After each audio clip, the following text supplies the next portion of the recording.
Não está. Sim, sim. Tá, obrigada. Então vamos lá, sobre o príncipe. Vou só deixar registrado agora que nós falamos sobre o formulário, nós corrigimos o formulário oralmente, algumas questões do texto sobre as abelhas e as minas terrestres, só que eu esqueci de gravar. E também eu perguntei sobre o livro livre, tá? Também não ficou gravado. E aí agora nós estamos falando do traidor do príncipe Tabelim. Quem é que ia contar? O que aconteceu aqui que foi consequência de um capítulo anterior? Aquele cara que ele foi para a Grécia pesquisar sobre o pai dele, o que ele tinha feito, e daí é isso. A Júlia estava falando, só que está meio baixo, Júlia, não sei se tu pode chegar mais perto. Naomi, é isso mesmo, ele foi, o jornalista, né, foi lá pesquisar sobre o pai do Albert. E aí, Júlia, o que aconteceu? Ele foi pesquisar para ver se aquela denúncia não era denúncia, era uma fofoca na primeira notícia, né? Porque era uma fofoca, inclusive, não dizendo quem era exatamente a pessoa, só falava o prenome. O que é o prenome? O primeiro nome, Fernando, não dizia quem era. Mas, como o Albert se identificou ali, o amigo disse que então ele ia pesquisar a fundo, investigar para ver se aquilo ali procedia. Se procedesse, ele não ia pedir desculpa, se fosse verdade aquela notícia fofoca. Se não fosse verdade, se fosse verdade, eles iam fazer um duelo, e ele ia manter, e se não fosse verdade, ele ia desmentir, ia pedir desculpa, tudo certinho no jornal. O que aconteceu então, Júlia? Era verdade ou não era? Eles acharam uns documentos que provavam que o Fernand, ele possibilitou aquela entrada no castelo e também matou e vendeu a mulher e a filha como escrava. Exatamente. Ou seja, era verdade. Por um lado, esse jornalista tenta desculpar o Fernando Mondego. O que ele diz? Tenta dizer, não foi tão grave assim. Por quê? Qual é o argumento que ele usa? Hoje em dia a gente chamaria isso. Ele falou que ele viveu numa época sem lei. Perfeito, Júlia. Ele diz, naquela época era diferente, naquela época era sem lei, então todo mundo fazia, não era tão horrível quanto hoje. Tem certas coisas que são assim mesmo, que em outra época, que se a gente sabe que isso aconteceu em tal época, a gente pensa, naquela época era assim mesmo. Por exemplo, o que vocês sabem que era diferente, que era ruim, horrível em outra época, mas nem era considerado horrível? Escravidão. A escravidão, por muita gente, não era considerada horrível. Tá? Então, tem desde coisas muito graves, como a escravidão, que a Maria lembrou, que é muito, muito horrível, e que na época muita gente achava normal. Normal, não pensava assim, estou fazendo uma coisa horrível. Né? Claro que já naquela época tinha gente que lutava contra, por sorte, mas tinha outras pessoas que consideravam aquilo normal. O machismo, né? Tem muita gente antigamente, que achava que certas coisas que hoje a gente acha intoleráveis, impensáveis até, que em outra época eram consideradas normais. Há muito pouco tempo, por exemplo, propaganda para criança era uma coisa muito normal. E hoje não. Né? Hoje as propagandas para coisas de criança têm que ser dirigidas para os adultos, mas, por exemplo, quando eu me lembro muito bem daquela época da tesourinha que a criança cantava, eu tenho, você não tem. Era uma tesourinha do Mickey. E as crianças ficavam loucas, elas queriam ter a tesourinha, porque quem tinha ficava cantando, eu tenho, você não tem. Na aula, na escola, eu me lembro dos alunos fazendo isso. E hoje em dia é proibido isso. Por que é proibido?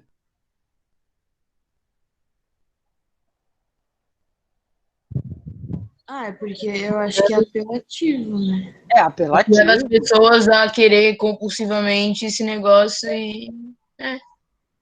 desde criança, né?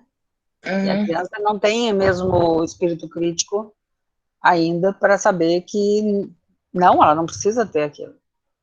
Até, às vezes, para os adultos isso é difícil.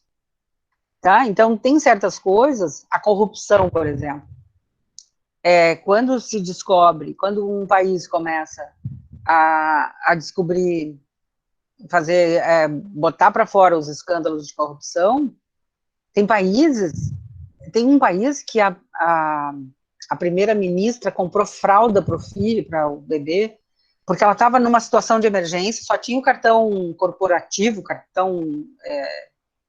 ela não estava com o cartão pessoal dela, estava com o cartão dela como primeira-ministra, cartão de banco. E ela comprou naquela emergência, depois ela devolveu o dinheiro, mas ela pediu demissão, porque ela fez uma coisa errada. Entenderam? E isso, em outros países, que eu não vou dizer, por exemplo, quais, isso não escandalizaria ninguém, porque todos fazem. Não, muitos fazem. Então, tem coisas que, numa certa época, num certo país, são normais, como aqui no caso do Fernando Mondego, né? Aquilo ali, naquela época, não tinha lei contra isso, então, podia. Do mesmo jeito que foi a colonização da América, por exemplo, né? Ou como foi a Corrida do Ouro nos Estados Unidos, quem já viu o filme, vocês ainda não estudaram história, mas vocês já viram o filme, né? Corrida do Ouro vai chegando, vai se adornando, tá? Então ele considera, o repórter considera que não era tão grave, porque foi noutra época, ó. Seu pai viveu em uma época sem lei nem ordem, quando só os mais astutos sobreviviam. Ele fez o que muitos fizeram, mas eu prometo que jamais revelarei o que acaba de saber. Fique tranquilo, pois tudo será esquecido em breve. Nessa hora, quem é que chega? Tcharam!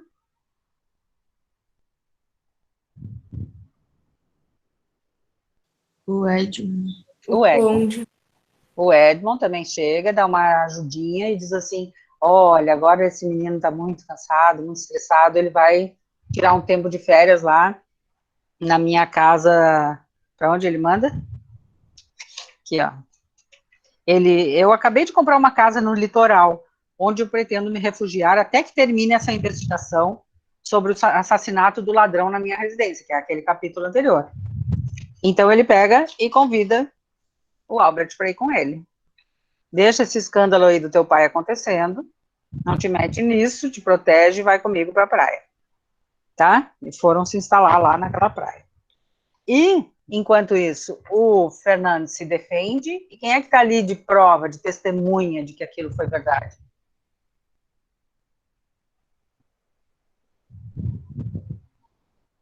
Gustavo? É o Hyde, né?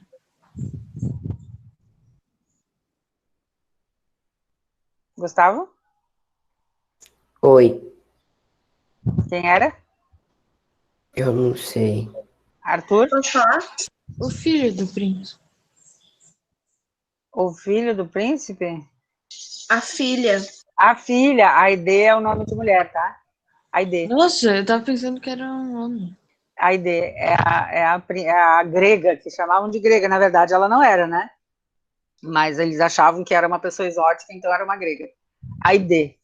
É um nome legal, em outras línguas tem muito nome assim, que é nome de letra. Aide parece A e D. Não? Tá? Aide. Filha, ó, tá aqui, filha do príncipe Tabelim. E aí ela conta que ela tinha 5 anos, quando o pai foi assassinado, ela e a mãe foram vendidas, e toda essa parte que as meninas já falaram ali.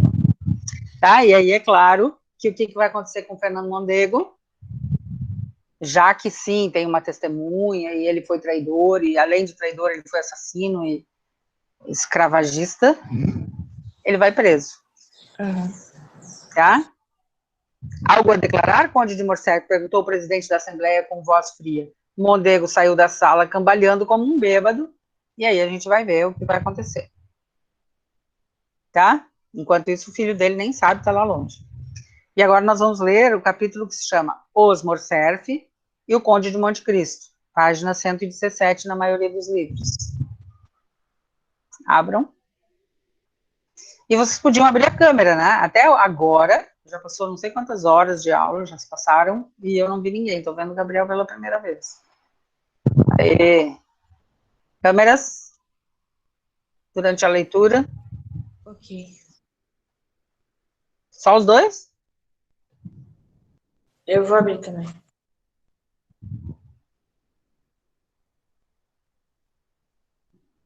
Vamos lá, câmeras. É que o meu celular tinha travado, não tava conseguindo abrir. Enzo. Quem mais? Quem dá mais? Arthur, tu tinhas lido o capítulo do Tabelim?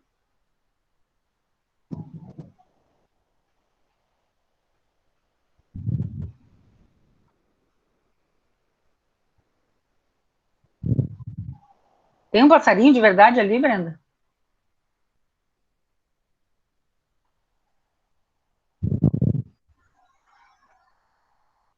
Maria, Gustavo.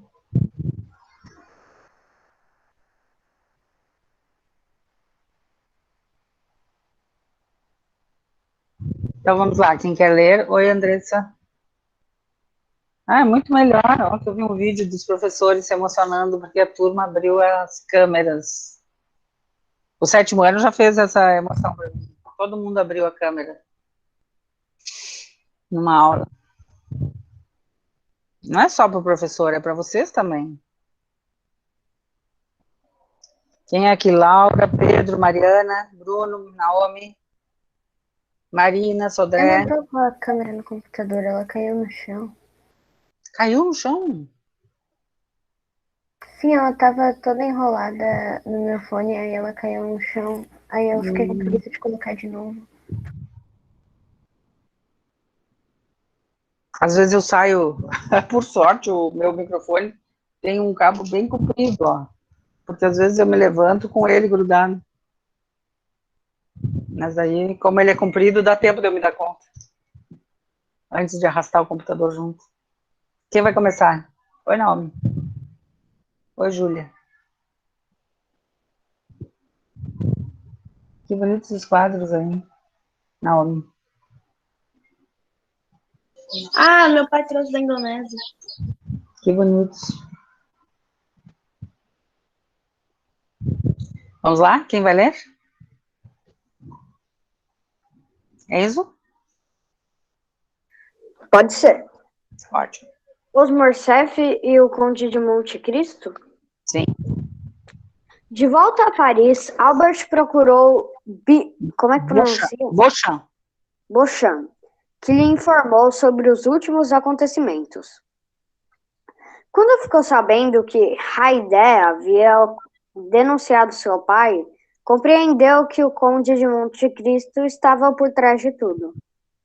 Acompanhado por Beauchamp, Chateau, Renaud e Debray foram em busca do Conde, que estava na ópera. Senhor, esse daqui é diálogo. Mas não tem importância, pode ler direto, porque são só dois. Senhor, exijo uma explicação agora, disse Albert diante de Conde. Aqui não é lugar para explicações, respondeu tranquilamente o Conde. Procure-me amanhã em minha casa. Albert tentou esbofetar o Conde, mas foi contido por Beauchamp. O Conde levantou e falou friamente. Amanhã resolvemos essa questão com um duelo. Albert partiu arrastado por Beauchamp e Debray. O que aconteceu de tão grave para que esse homem exige explicações de modo tão rude? Perguntou Maximilian Morrel ao Conde, aturdido pelos acontecimentos. Até aqui, então. Por que ele foi lá tomar satisfação com o Conde, que era tão amiguinho dele, e convidou ele para ir para a praia?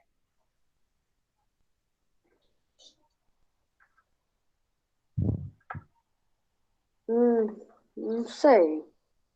Quem é que entendeu?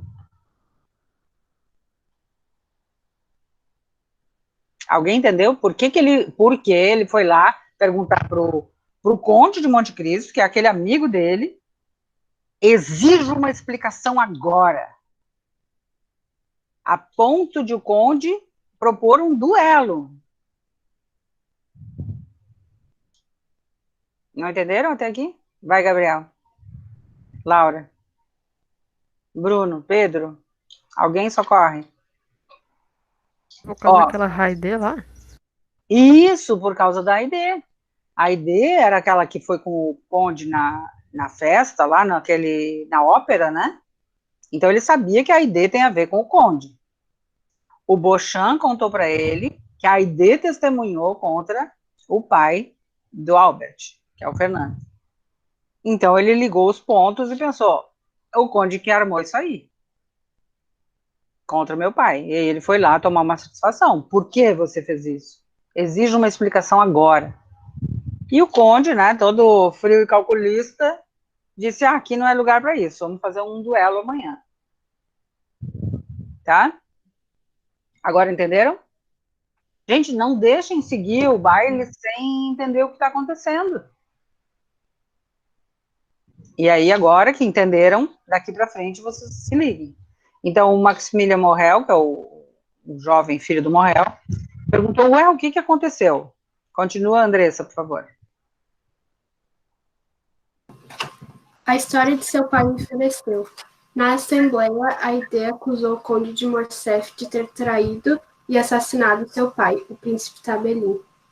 Como ela vive comigo, ele acredita que eu arquitei tudo isso. Compreende agora sua fúria? Bem, Morrel foi cauteloso. Parece-me que ele se sente desonrado. Pior que isso, amanhã estará morto, afirmou Monte Cristo.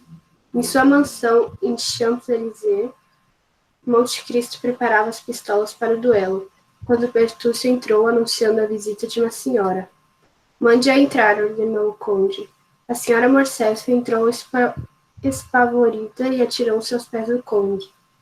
Edmond, não mate meu filho, exclamou entre lágrimas. Por que nome me chamou, senhora? Edmond. Sei que você é Edmond e eu sou Mercedes, gritou a mulher. Mercedes que conheci está morta, não conheço nenhuma outra.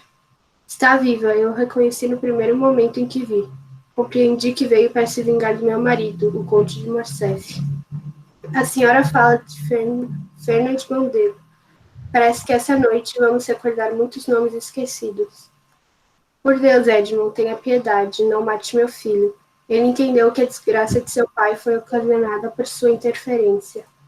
Fui apenas o instrumento da punição daquele criminoso. Foi ele, o pescador Fernand, que me atirou na prisão. Fui condenado ao inferno por uma falsa denúncia feita por ele, Carducci Danglars.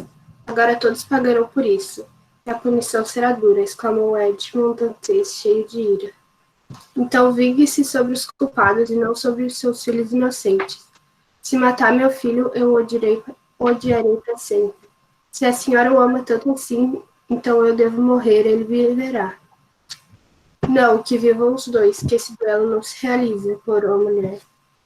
Entenderam toda essa parte? Sim. Tá? Sim. Ela foi lá falar com o Edmond. Quando ela chamou ele de Edmond, ele estranhou, né? E ele negou? Não. Não, ele não nega. Ele não nega, mas ele também diz que aquela gente lá do passado já morreu. A gente tá no O Duelo, né? No capítulo O Duelo, né? Vai pro duelo. Porque. Tá. Tá? Agora nós vamos começar o duelo. Então ele chama pro duelo, a mulher pede para ele não duelar, porque ela sabe que quem vai ganhar?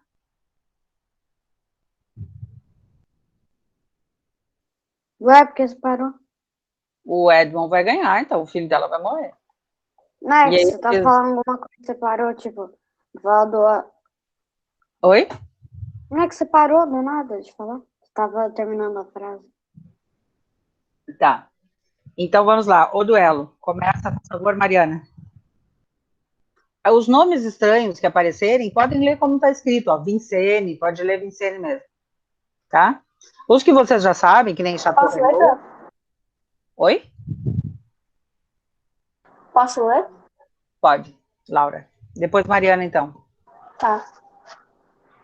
Nos bosques de Vincennes, o dia amanhecia. Chateau-Renaud e Debray, as testemunhas de Albert, estavam de um lado do pequeno campo onde ocorreria o duelo. Do outro lado, Maximilian Morrel e seu cunhado Emmanuel, marido de Julie, esperavam os contendores como mandava a tradição da época, serviriam de padrinhos das partes. A fisionomia de Monte Cristo estava séria e ele parecia pouco à vontade. Aguardava a chegada de seu adversário em grave silêncio. Albert chegou com 10 minutos de atraso e desculpou-se. Quero falar com o conde de Monte Cristo, disse com voz rouca. Mas que todos ouçam o que eu vou dizer. Todos se reuniram na pequena clareira e Albert, elevando a voz, falou. Não esqueçam do que vou dizer, mesmo que isso pareça um tanto estranho. Estamos ouvindo, disse Monte Cristo. Desejei matar o conde de Monte Cristo porque acreditei que havia caluniado meu pai, mas ontem minha mãe revelou-me todo o passado do conde de Morcerf, ou melhor, de Fernand Mondego, o pescador de Marsella. Por isso, embora seja penoso entrar em detalhes sobre essa sórdida história, quero pedir desculpas publicamente ao conde de Monte Cristo e rogar-lhe humildemente que me desobrigue de enfrentá-lo num duelo em que não se fará justiça, qualquer que seja o resultado.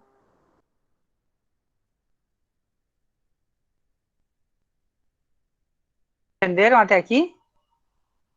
Sim, Vai acontecer o duelo? não. Não, por quê? Porque eles dois se arrependeram. Os dois? Não, o Conde de Monte Cristo ele tá chorando. Tá alguém? Aqui tá escrito que o Conde de Monte Cristo Ah, tá tá. chorando, então acho que ele vai se É a arrepender. continuação. Sim, mas até o pedaço que ela leu, e quem tá pedindo para não acontecer o duelo é quem? A Mercedes? A Mercedes pediu para ela garantir que não ia acontecer o duelo, o que ela teve que fazer?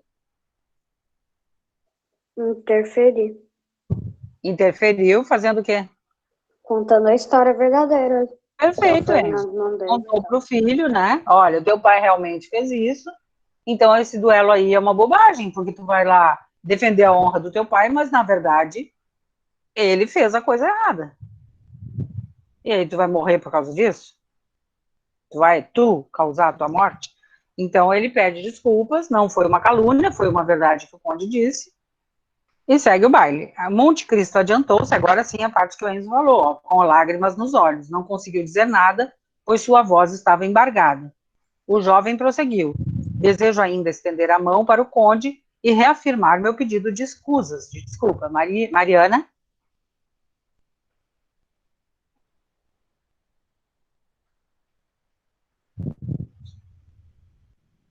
Mari? Prof, escusas é tipo desculpa, né? É, Ah, tá. é a mesma coisa. Eu? É. Eu não tenho livro. Eu te Ah. mandei foto. Ah, tá. Ó. Vou ver. Inclusive, essa pergunta sobre escusas faz lembrar que língua? Francês. Não, francês. Inglês também, excuse me, francês, excusez-moi, né? É a mesma palavra, tá? Que a gente usa mais nas outras línguas para pedir desculpa. E quem vai ler então? Mari? Achou a Pode foto ser aí? eu. Onde é que tá? Ambos apertaram-se as mãos longamente. Ambos apertaram suas mãos longamente. Em seu íntimo, Monte Cristo agradeceu Mercedes por ter revelado ao rapaz as razões que culminaram com a denúncia de Fernando Mondego. Mas se algum de meus amigos aqui presentes acreditar que me falta coragem para duelar, estou pronto a dar satisfação agora mesmo, proclamou Albert. Eis o leão rugindo, demonstrando nada a temer. Bem se vê que é filho da brava Mercedes. Enfim, estou livre de um fardo quase impossível de carregar, pensou Edmund Dentes, um pouco mais tranquilo. Qual é o fardo difícil de carregar? Impossível de carregar? Qual seria o fardo? O fardo quer dizer uma carga pesadíssima que ele se livrou agora, e que teria sido quase impossível dele carregar. Gustavo? Sei lá. A morte do Albert. Por que isso seria uma morte muito difícil dele carregar? De quem descarregar o conde? Do Conde. Se ele Ele fizesse é duelo, filho ele ia da matar o guri. Mercedes, né? É filho da Oi, Ângela. Mercedes. Primeiro, porque é filho da Mercedes. E segundo,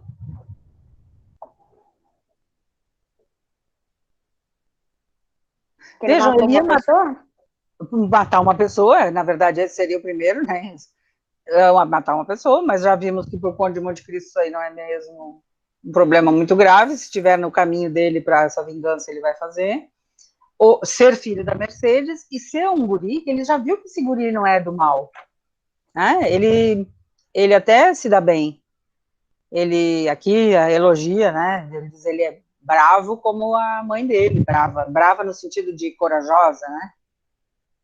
Porque o menino não, o jovem diz, se alguém acreditar, peraí, se algum dos meus amigos acreditar que me falta coragem, estou pronto a dar satisfações agora mesmo. Tá? Ele quer desistir do duelo, mas não por covardia, sim porque ele viu que não é certo. Tá? Ó, nós estamos chegando bem perto do fim, e tem um filme que normalmente eu vejo com a turma, tá? Que não vai dar pra gente ver, porque vai ficar falhando e tal. Mas se vocês quiserem assistir, é muito bom, é antiguinho já, acho que é dos anos 90, e se chama O Conde de Monte Cristo, é com o Jim Caviezel, não sei como é que se pronuncia. Se vocês... eu até podia ver o da escola para emprestar, mas talvez vocês consigam, não sei se tem na Netflix, tá? Mas não vejam o fim ainda. Só já deixem na mão para ver quando a gente terminar, tá? Hoje eu vou marcar de vocês lerem O Encontro dos Dois Inimigos e O Casamento de Eugenie, filha de Danglars, tá? Daí a gente vai ler A Estranha Morte de Valentine na próxima. Tá. Vou marco esses, ó. O Encontro dos Dois Inimigos e O Casamento de Eugenie, tá? Leiam esses dois. Nossa, prof, sabe o que eu lembrei? Que antes da quarentena, você estava lendo um livro pra gente.